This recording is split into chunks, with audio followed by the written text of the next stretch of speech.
Well, I thought I'd get on here and tell you a crazy story. When I was about 18, I got in my little Datsun B210. It was maroon. It was a beautiful little car.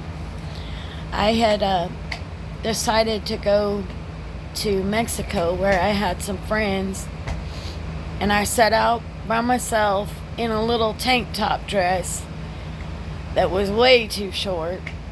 And I had some things, some gifts that I was going to give them.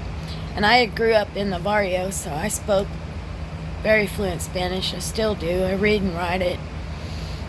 And getting across the border, I had an address. I didn't need a passport. Anytime I've ever went to Mexico, I've never had to have a passport. And so anyway, I take off. I get through the border part, and of course back then you could give them a couple of dollars and they let you go on through, because I had quite a bit of things in my car. And I was headed to Aguascalientes, one of the most beautiful places in Mexico. And right away I'm going through Tijuana, and here's the water truck. Well, being ditzy, I hadn't drove much, other than Southern California. So I'm following this water truck as we're going around a curve on a mountaintop. And he sprayed out that water.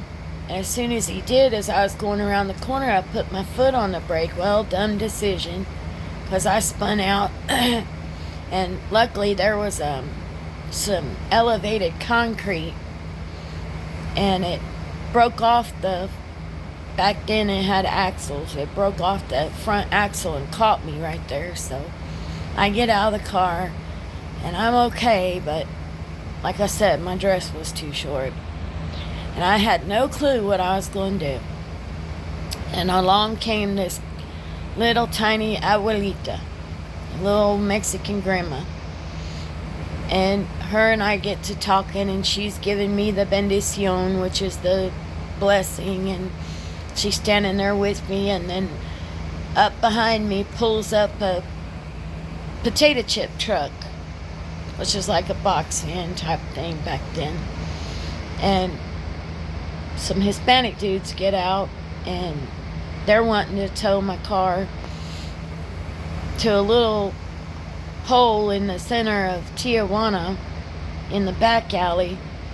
Luckily, this little old lady just laid it into him straight. Nothing better happened to me, whatever. And so I give her some things that I had, and I kissed her goodbye. And I go ahead and I go with these men. And they were very gentlemanly. They fixed my front, they welded my front axles on. And I give them what was equivalent to probably $100 bill here in the United States. And before sun went down, I was set back out on the road, and I went through Hermosillo, which you look over the side and there was all these vehicles and buses and everything else down at the bottom of that canyon. Looking back now, I was a nut for doing what I did, and back in my day I was real adventurous. I even went across what they used to term as Espinazo del Diablo, which is in Durango. And back then it was like a dirt road that went all the way up to the mountain, and then you came down all the way on the other side. Well, it was a very dangerous area back then. It was late 80s.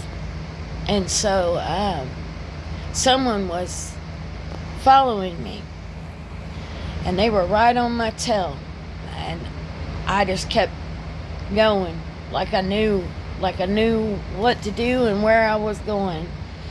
I always said Lord took the wheel that night. Well, I get to the bottom of that mountain, and I see there's a little cafe right there. I pull on in there, and I jump out, and I go fastly walking on the inside. And they could tell I shouldn't have been out there by myself, but they they right away started talking to me and everything, and you know, one of the men went out there and stood by the car, and they acted like, you know, I belonged there. So I met some really wonderful people in Mexico, and a lot of good people, real good people. But I made my journey to Aguascalientes, and I lived there off and on for probably about 5 years. And my family always said that that was the happiest I was. I wish that they would do here what they do in Mexico, because you don't go to work till about 9 or 10 in the morning. You take your siesta, which is a 2-hour lunch, and then from like, you know, 2 to 4 in the afternoon. Then you go back to work. You work till about 7 in the evening. Then you can go out, do whatever, and everything shuts down, or it did back then. But I just, looking back now, it's just crazy that I did that. That I just went across there and went down all by myself. I know I had angels watching over me. But I hope you enjoyed this little story. I'll talk to you later. Love you.